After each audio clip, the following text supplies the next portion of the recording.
introduce yourself? Yes. Good afternoon, and this is Jensino, Modeling Administrator at PAC. Caroline?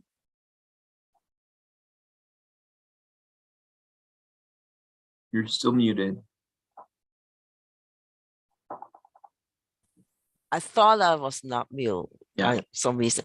Yeah, this is Caroline from PAC, and was doing statistic stuff. Great. Thank you, Caroline. We have Eric as well. Hello. Okay, Jim is here, but I'm going to go answer the doorbell.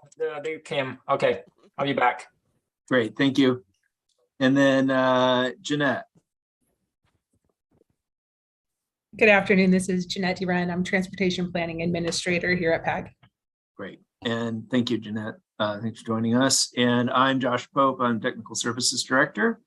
And I'm going to go, I'm not sure the order of the participants that you all see, but I'm going to go with the way I see it, top to bottom. So Anthony, do you mind introducing yourself?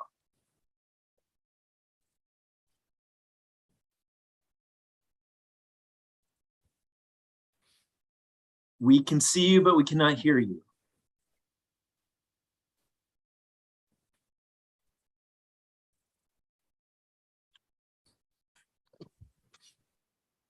Maybe we'll,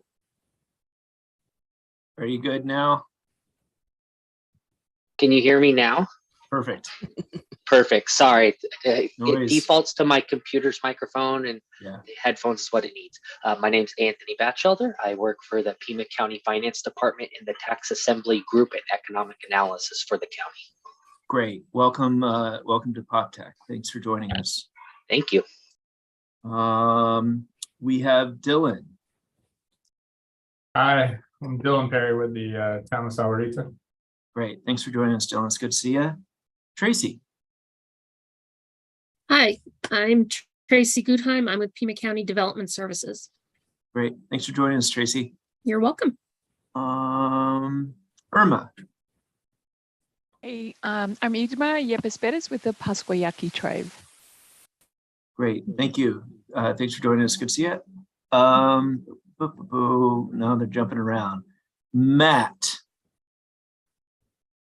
Hi, I'm Matt Barabee. I work with the City of Tucson in the Planning and Development Services Department. And Josh, Elisa Hamblin wanted me to tell you that she planned on being here, but she's gonna be late.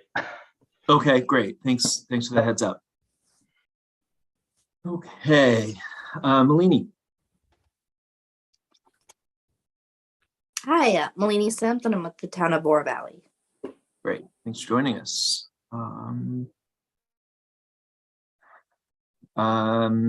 Looks like we have Jonathan. Jonathan Crow, and introducing yourself. Hi, Jonathan Crow with Pima County Department of Transportation. Thank you. Thanks for joining us. Mariella?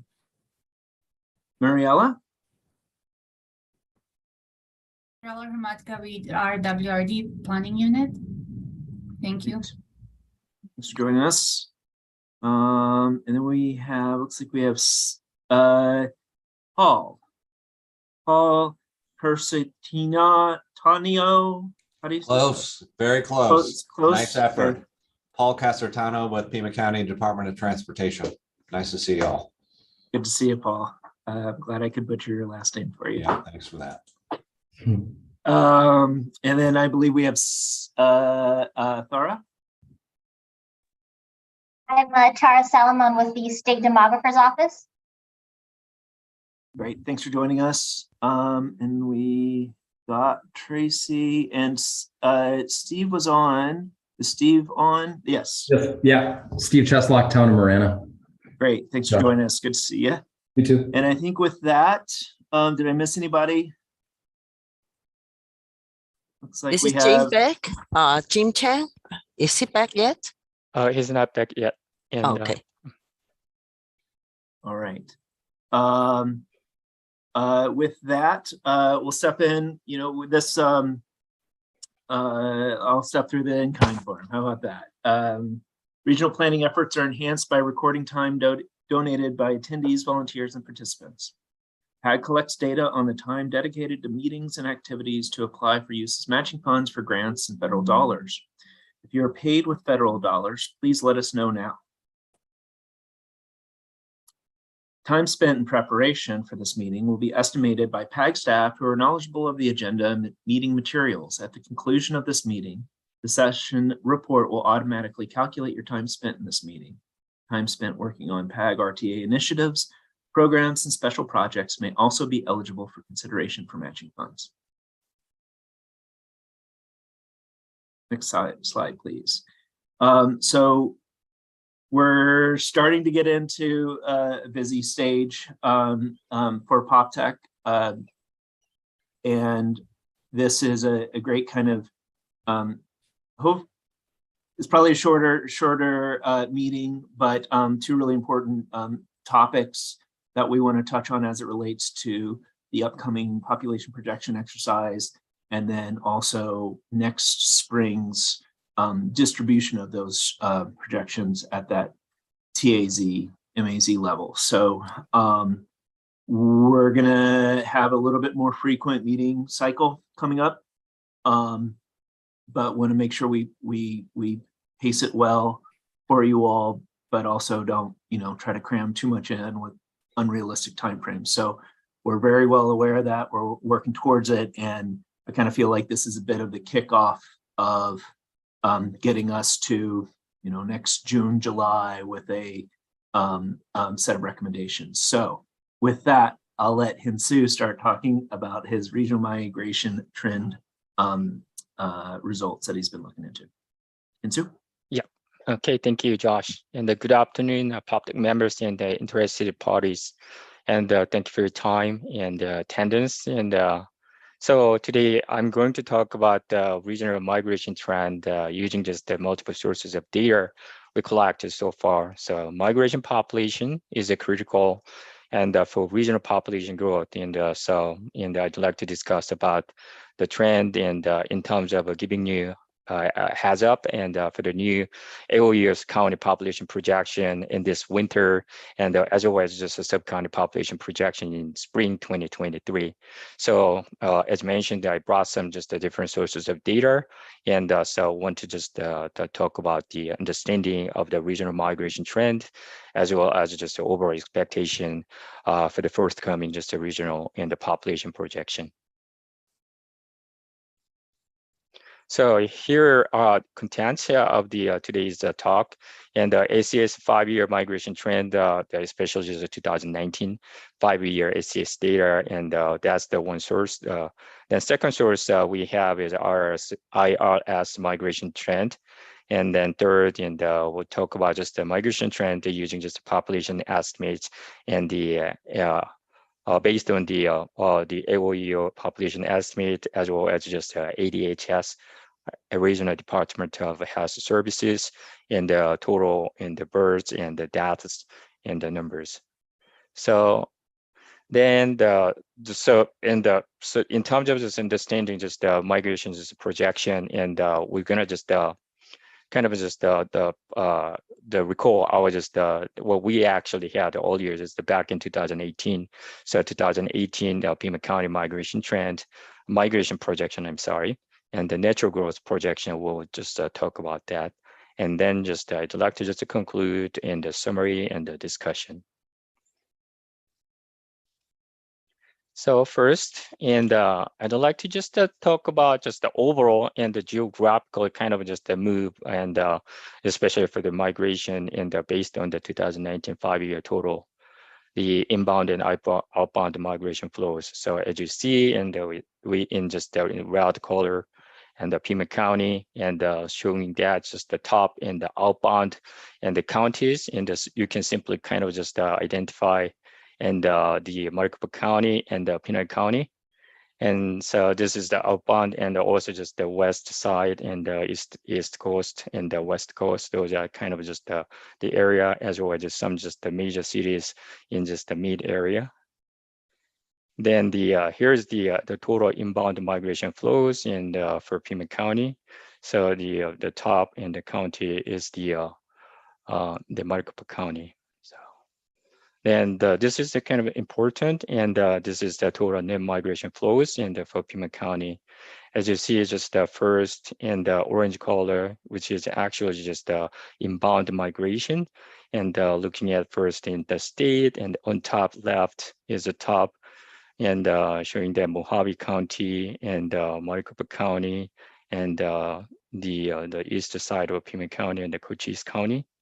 And those are the major counties, and having just the inbound and the migration population. And then just the next, you see this in California.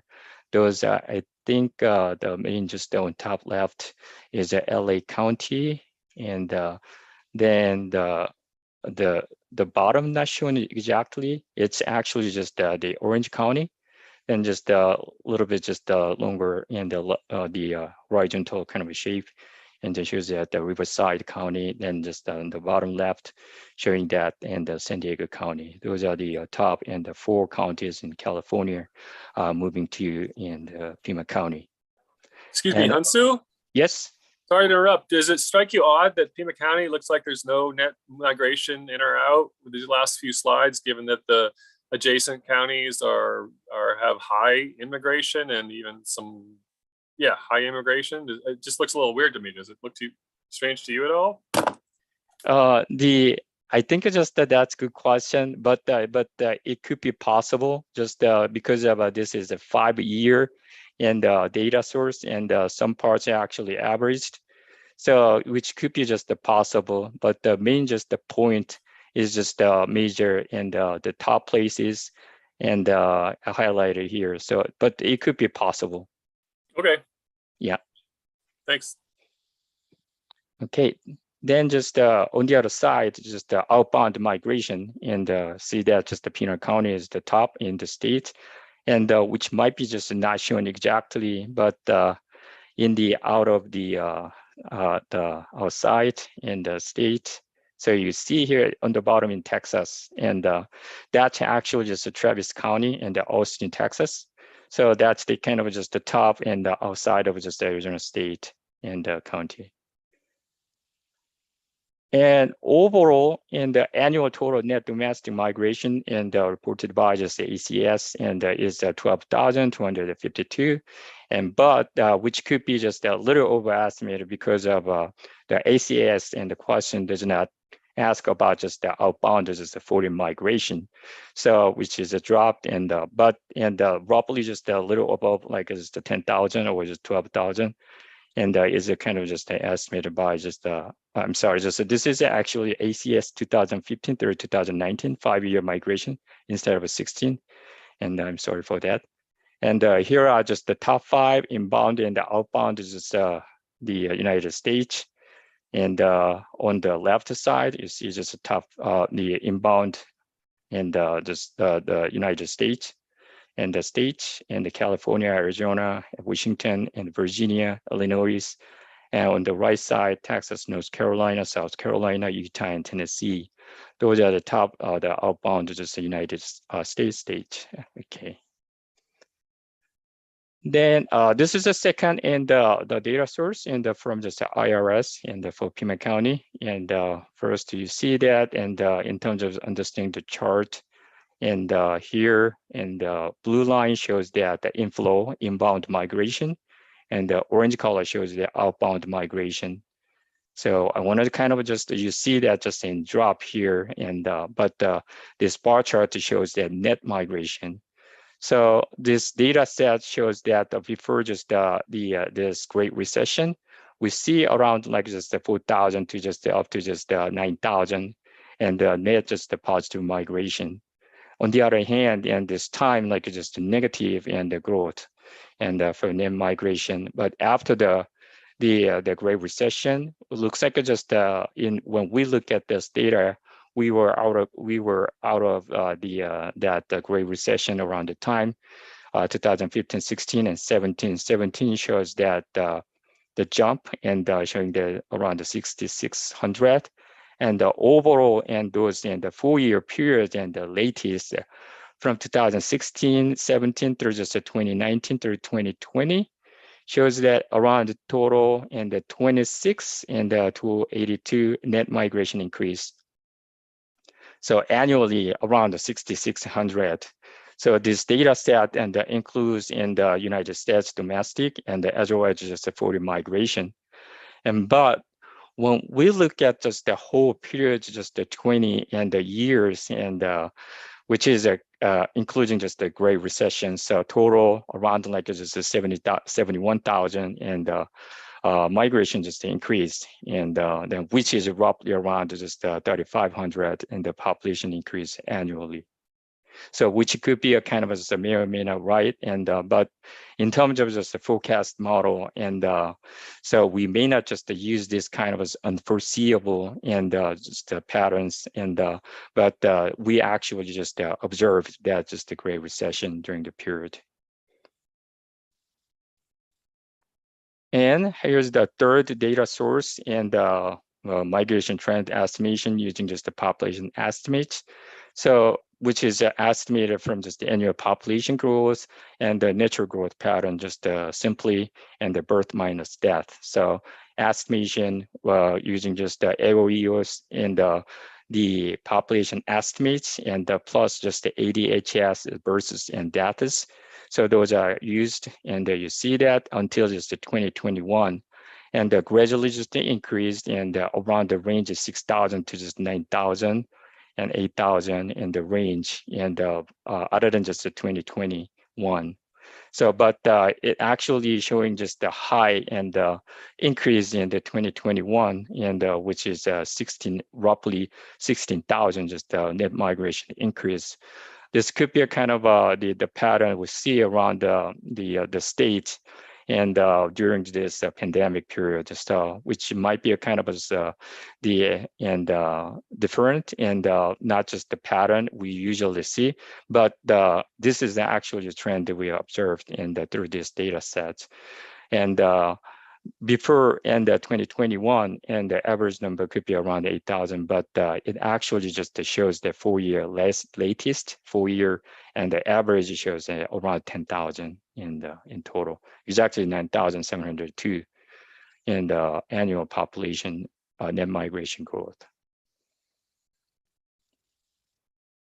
And back to 2018, so just to try to recall and what we had earlier. And based on the data set we have up to just the 2017 and 18 time period. And we actually just projected, and actually just the AOEO and projected, and Pima County and migration population up to 2055. As you see, combining those two, and the blue line, just the net domestic migration, and plus just the net foreign migration. So annual, and the increase of the net migration for whole just the Pima County, showing that around the 7,000 through, and I think it's around the 7,400. So, and we see that kind of just the range, 7,000 through 7,500, and the total, the annual net migration. So this is a kind of just a major and increase of our just total population in forecast years.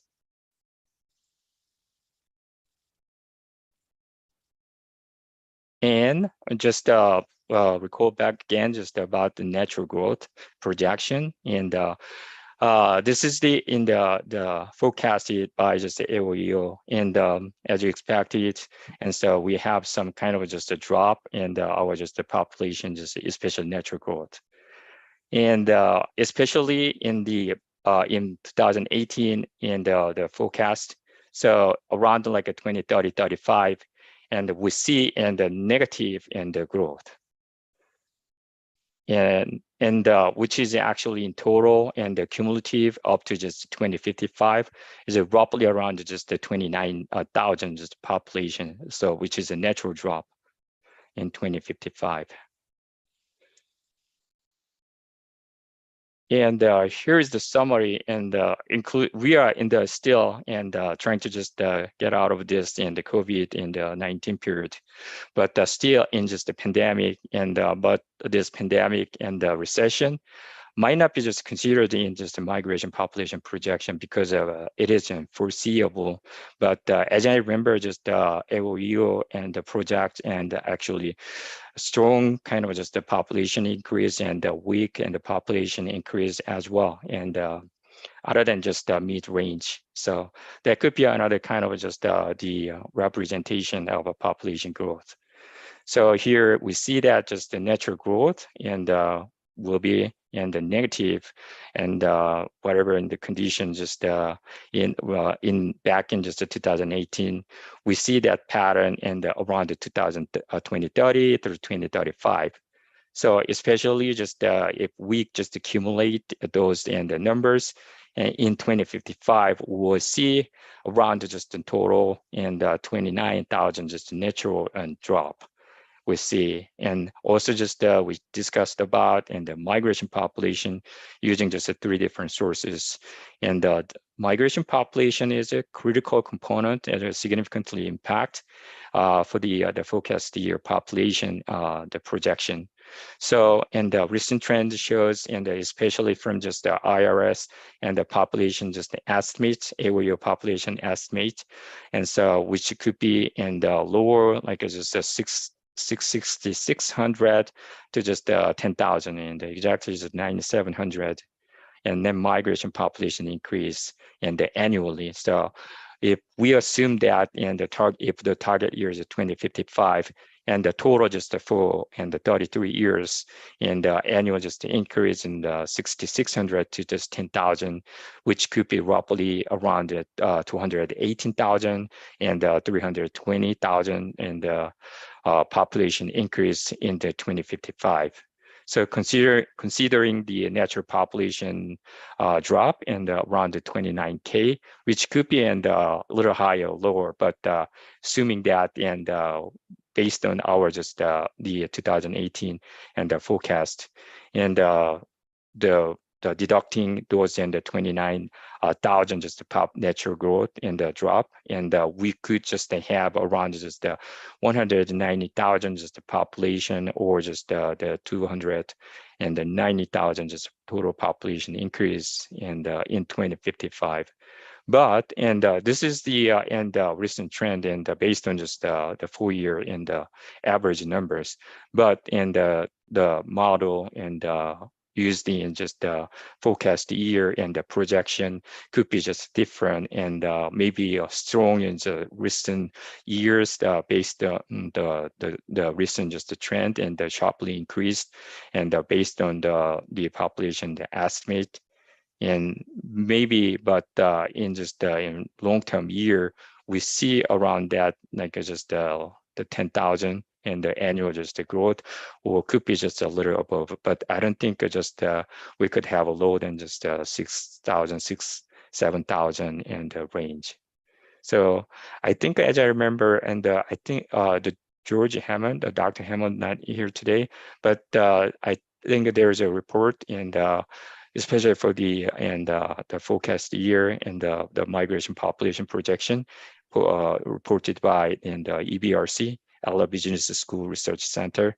So if you want to kind of just the check and the other sources, you can also just review that. But this could be a kind of just the ballpark, and we can also just expect and through our just forthcoming and new population projection, county level and sub-county level. So this is what I prepared here. And so if you have any questions, and I will and happy to answer that.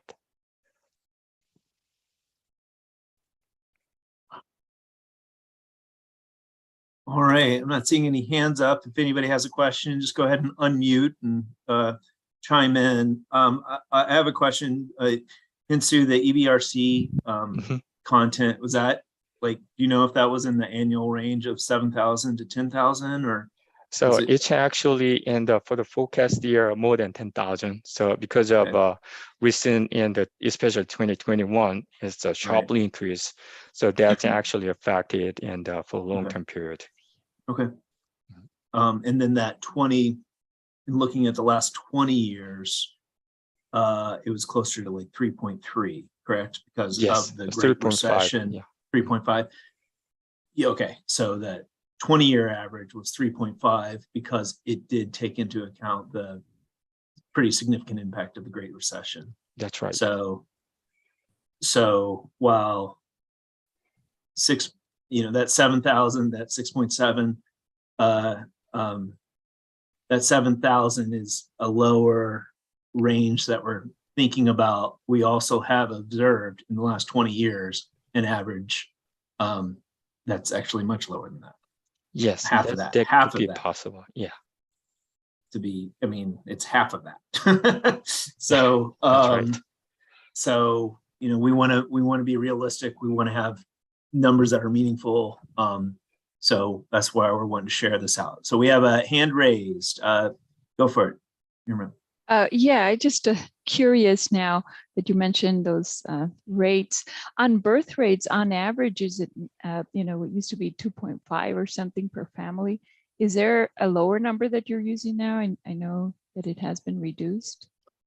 Here actually I used in the developed numbers that from AOEO. Maybe I'm not sure just the data or just if Jim is here. If you could just the help and to answer the questions. Hi, this is Tara. Well, back when we had the Great Recession was around the time when birth rates actually had declined. And a lot of that was also due to the Hispanic population having fewer children. And at first we expected that to rebound, go back up. However, that actually didn't happen.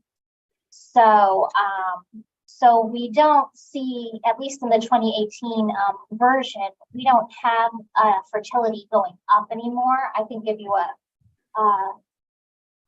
total fertility rate right off the top of my head, but we don't foresee the fertility growing. Mm-hmm. And the assumptions for the previous publication was on its way down to converge at something lower than 2 children per woman, and that would occur in the year 2100. So, so we were not aiming for a high total fertility in the first place. Thank you. Yeah, thank you, Tara. And Hinsu and AOEO reps on the call. This all those numbers are going to be kind of revisited in lead up to the November, December discussion around the projections, correct? Yeah, that's right. And so Tara is the main person and the working for population projection. So we are, and as are just the COGS members of a CTS, and the monthly just the meeting we attend, and so we are kind of just reviewing together and the methodology as well. So that and the content will be reviewed together through just a PopTech and the meeting in just November and December timeframe. Great, thank you. And yeah, we have a number of new members on PopTech that maybe hadn't been around in previous cycles. And so, the 2nd, 5th, and 8th year in the each decade, we look at these projections with AOEO. That then informs our land use modeling to get it down to the sub area allocations. So we start out with that county level projection from the state AOEO office, and then we work with the PopTech committee to then break that down to smaller areas in the region, and that helps establish the demand in our travel demand models, among other things. So Hinsu, thank you for preparing this to kind of help get us all thinking about what the trends are, where we were previously with our 2018 exercise, what has changed since then, the fact that migration is going to be the key driver for growth in our region. It has been, but it's going to be the sole driver for growth in our region post 2035, based on that birth and death demographic convergence there. And inversion there. So thank you. Does anybody have any other questions? If not, we can move on to the next presentation. Caroline. And you're muted right now. Okay. Perfect. Try to.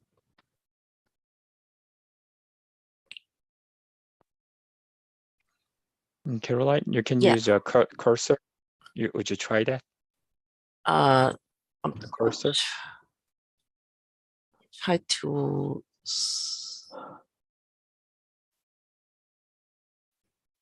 And click and use the cursor and keyboard cursor. Caroline? Yeah. If you look at the bottom left corner Yeah. of the slide, do you see the left and right arrows on your screen? Yes. So you can click on those to advance the slides. Okay. Oh. Okay. There you go. Okay. Thank you. Yeah. Okay. I just make sure that I okay. Right. Sorry. Okay. Good afternoon, everyone. Thanks for joining the meeting. Okay. My presentation is mainly talk about the building permit that I collect from you guys. This is fiscal year 2022. Actually, it is a building permit that I collect from last year, July 2021 to June 2022 building permit record. So let me just briefly give you an outline of what I'm going to present, and some very briefly introduction about building permit collection and what kind of data that I collect, and I did a little bit analysis. So building permit collection mainly because AOEO, the state demographer, they need to do the population estimate for July 1st every year. So building permit is one of the major input data for the estimate. So they collect the data, and how we collect it, we ask PAC to help them to collect.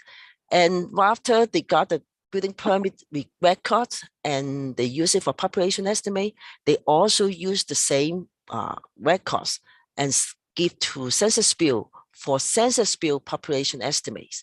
So they basically, you talk about using the same data will use for two different programs. One is for Arizona, AOEO's program. Another is Census Bureau program, which is a little bit different methodologies. So the number was come out different, but with same building permit input data. And the building permit data also will use it in our modeling different program, a modeling team for different projects and different models.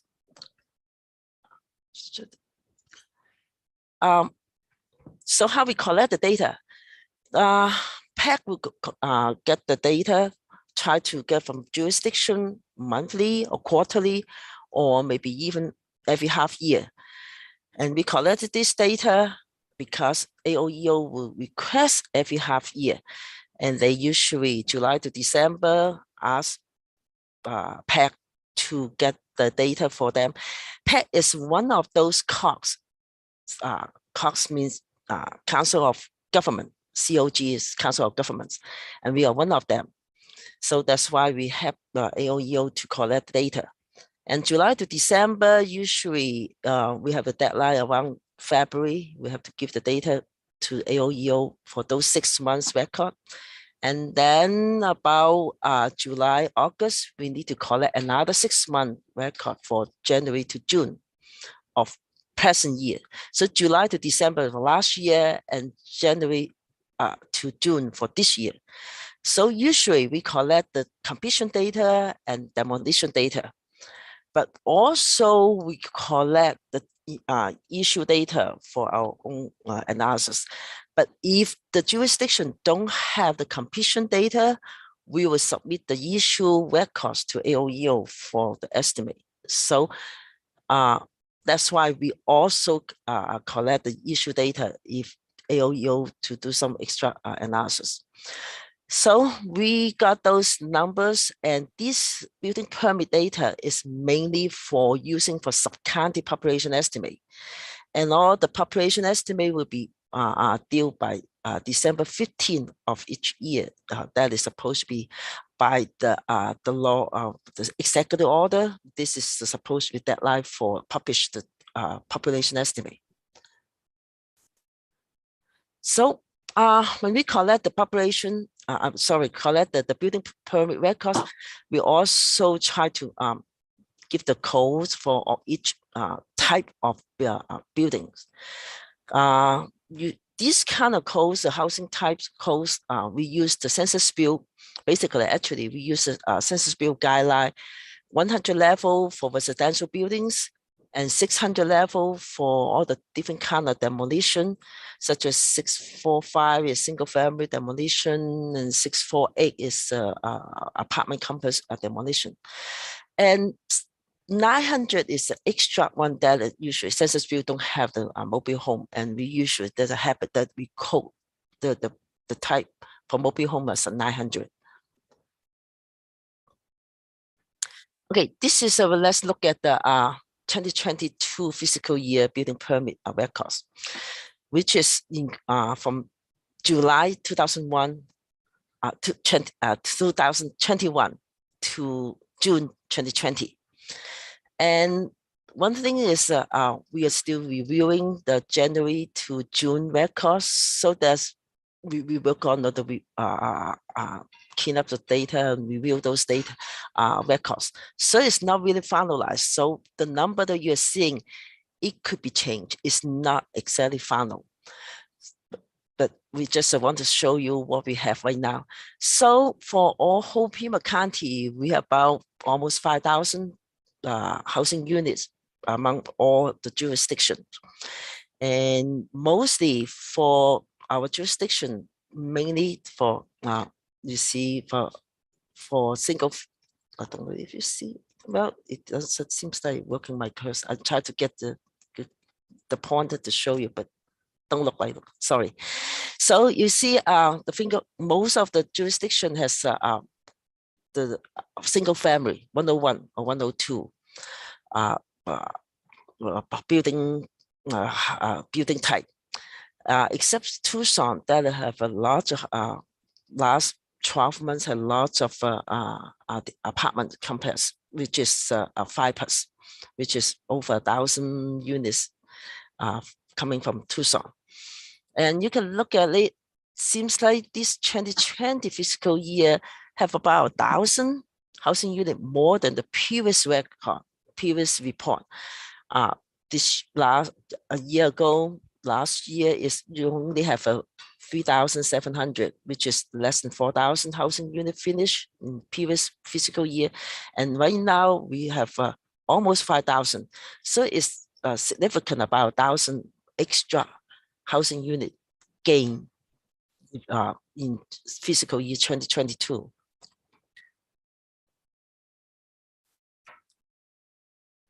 Well, let's look at each individual jurisdiction. And this one is for Marana. We'll look at the how many housing units, how many units competed for each month.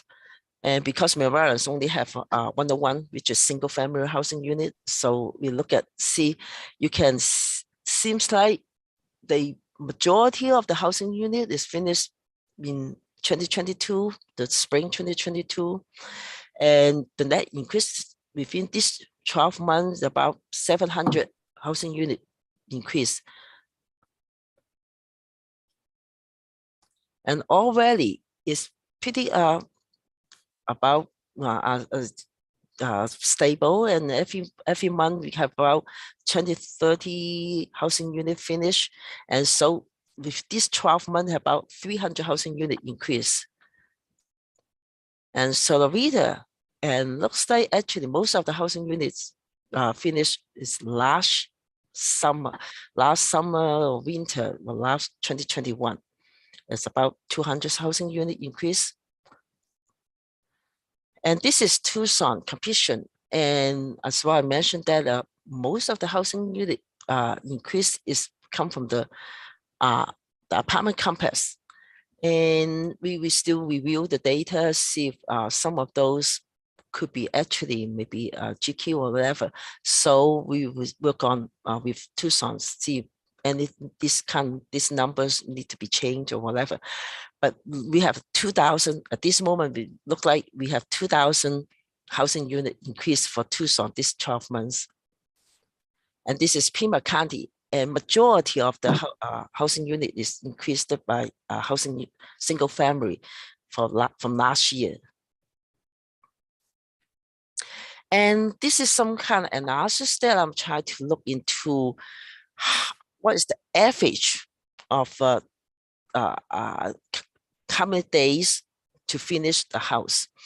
So you can see from 2022 compared to 2021, seems like each jurisdiction have take longer time to complete one house than previous year. So average about extra 2 months or 3 months take longer time to finish a house. It could be possible the supply chain not enough material or short of labor and all kind of possibility that it delay the construction. So you can see compare the first column for 2022 to second column of 2021. Each jurisdiction is slower. The construction day take longer time, and it is slower to finish the house. And the last column is the deal pass for Pima County, and deal pass means two housing unit, and it take about a year, which is kind of makes sense.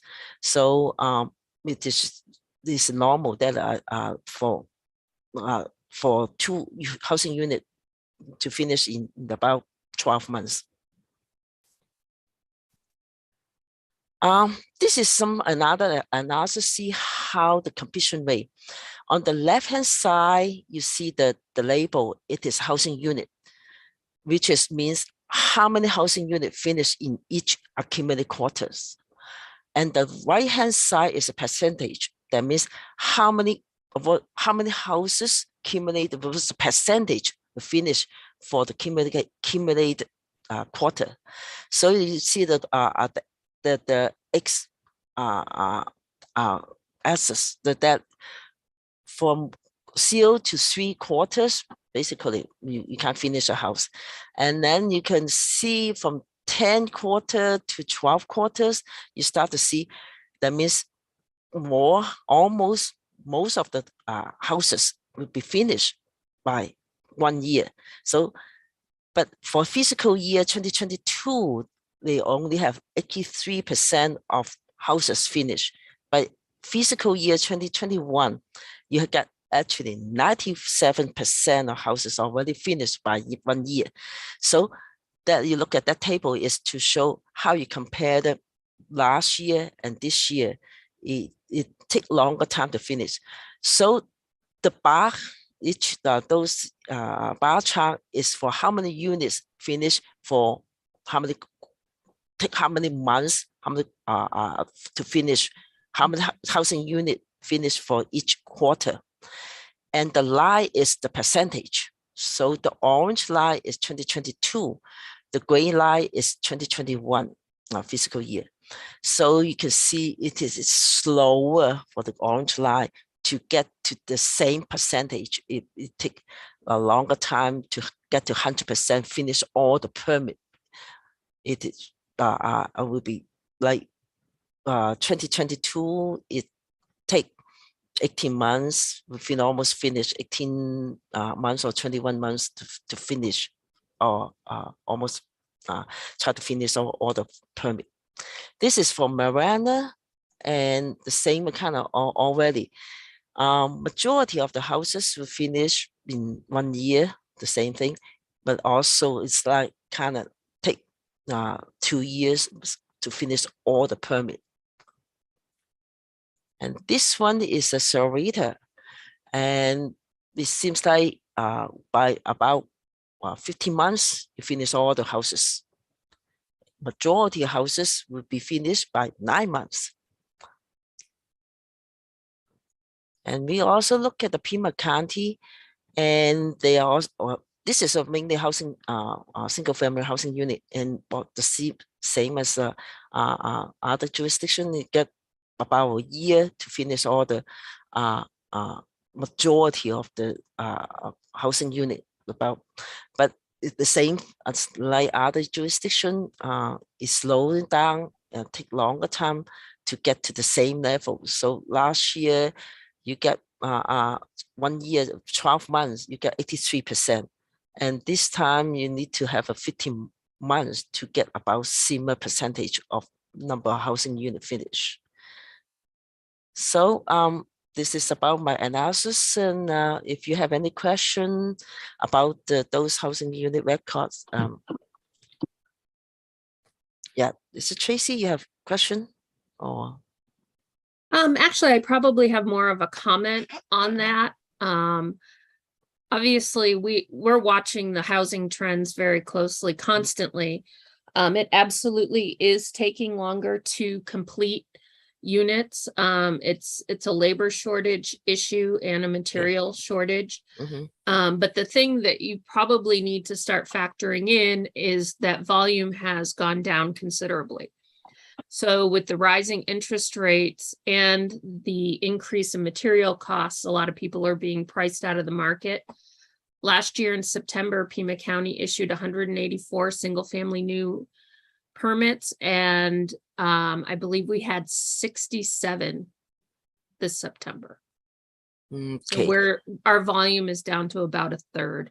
I can't speak for other jurisdictions. I know the city of Tucson, which is not heavily single family new driven, is not yet seeing it in our discussions with them, but certainly I suspect other jurisdictions are.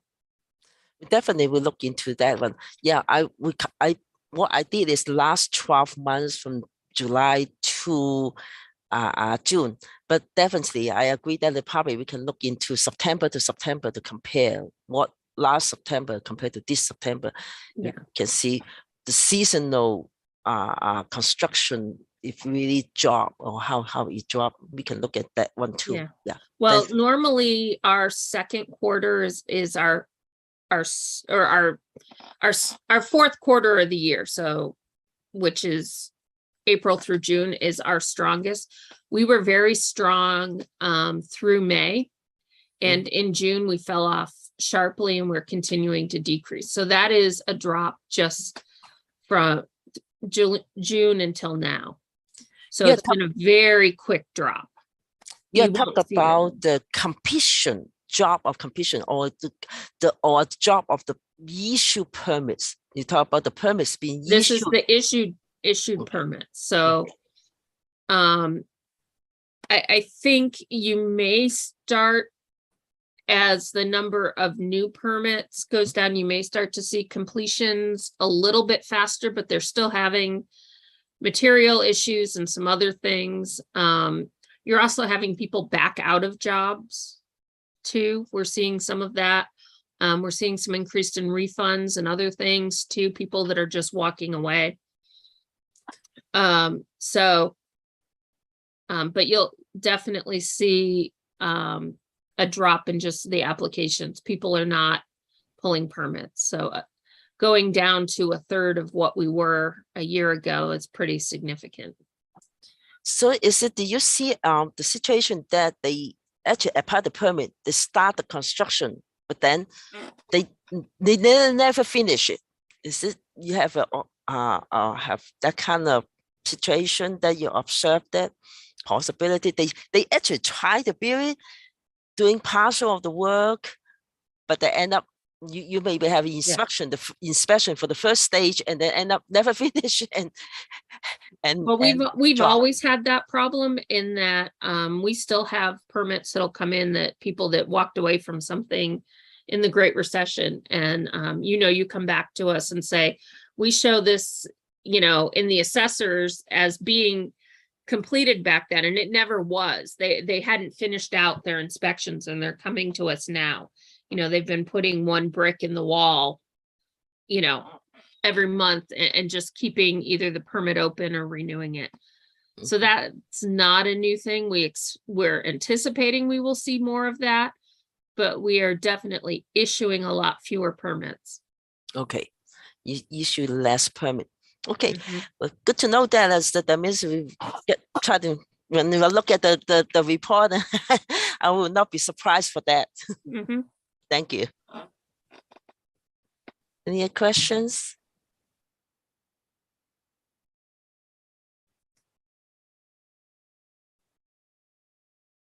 All right. Well, thank you, Caroline. That was a good update. It's interesting to see the kind of continued trends across the region. Tracy, thanks for that update on kind of more current expectations for the upcoming year and based on what you're seeing. And yeah, I mean, with the rates going up, they want to slow things down, but how much pain are we going to be seeing in our region with that?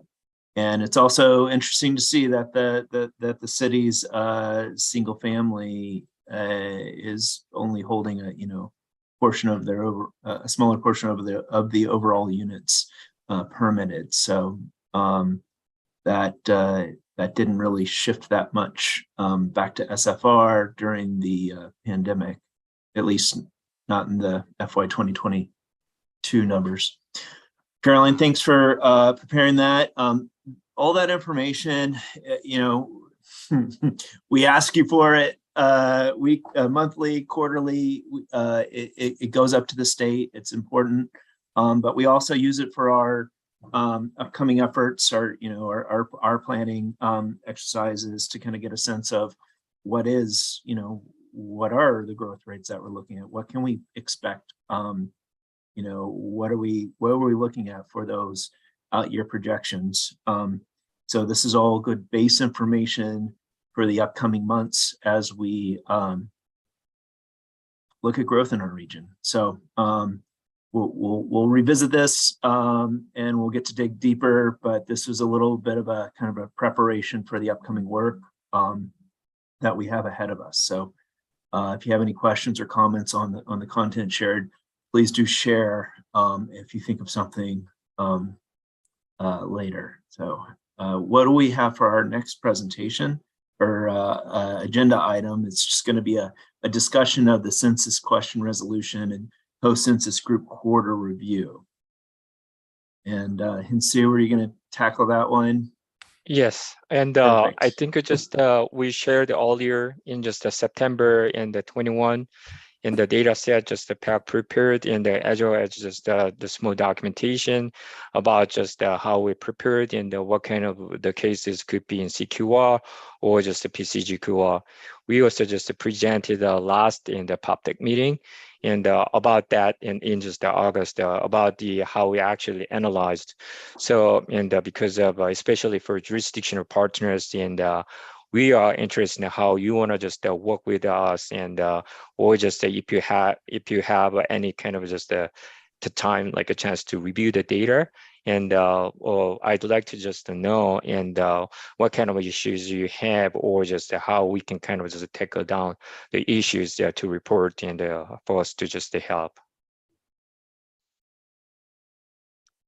So thank you, Hinsu. Does anybody with the information that was shared at the last meeting and the data that was shipped out more recently, sorry, that kind of got lost in my inbox, so it wasn't shared immediately after, but you all should have the base data that we reviewed, the output of the data that we reviewed, and then the base data sets that we interpreted to get to the tracks, the areas that you as a jurisdiction may want to pursue in getting clarification from the census or revising it.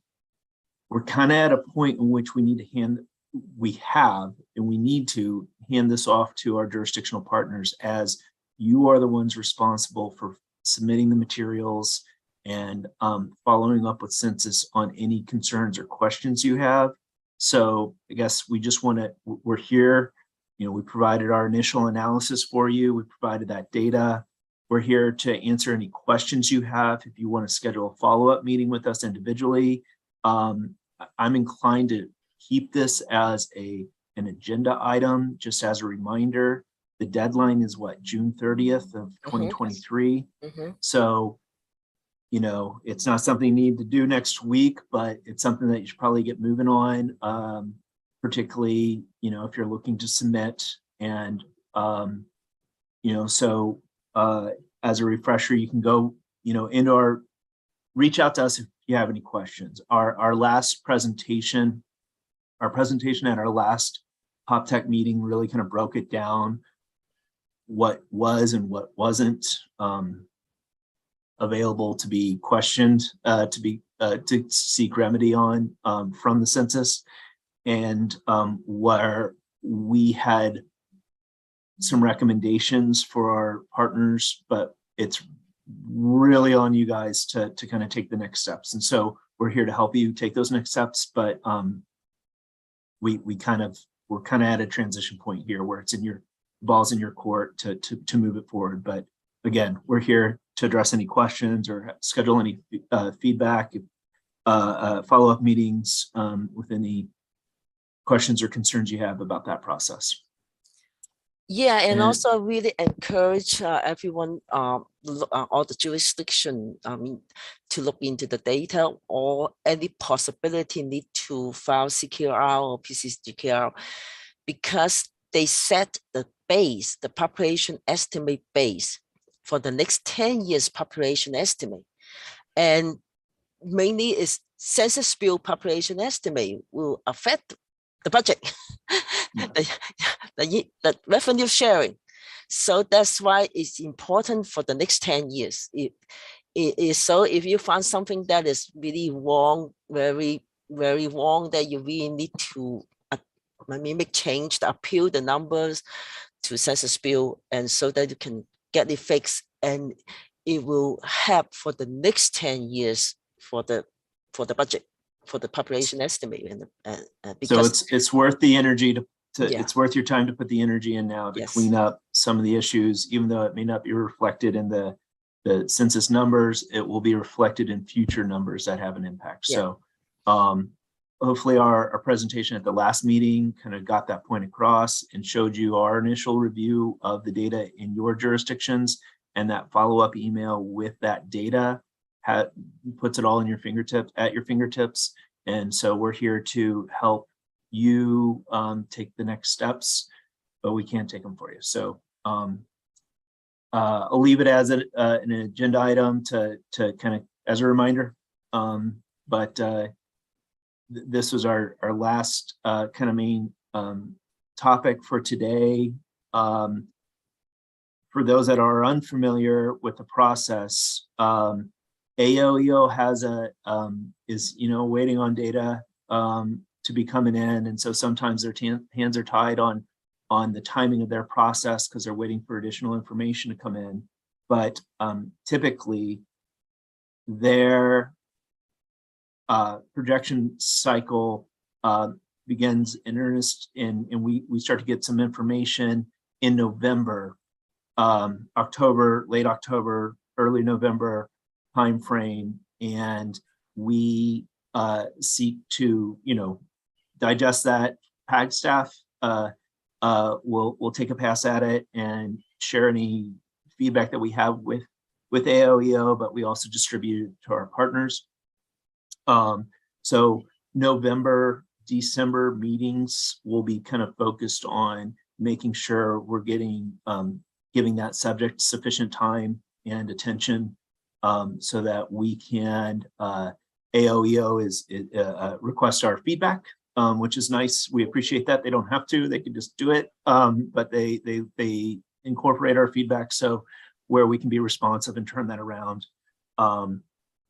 Is it like a December 12th or 13th drop dead deadline that they have on their end? So we may have to have a couple of tight meetings scheduled into November, beginning of December, but we'll try to communicate with the group appropriately and get some meetings scheduled. So heads up, we have a couple more meetings that we're planning in the upcoming months.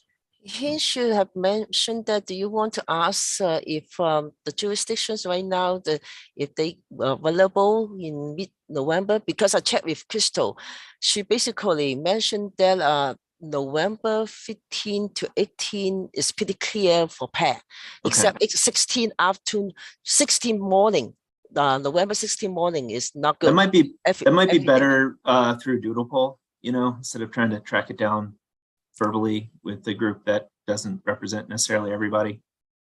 So so ballpark, that's our time frame when we're going to be looking to reconnect on AOEO projections that are going to drive our long range plan projections and travel demand modeling exercises.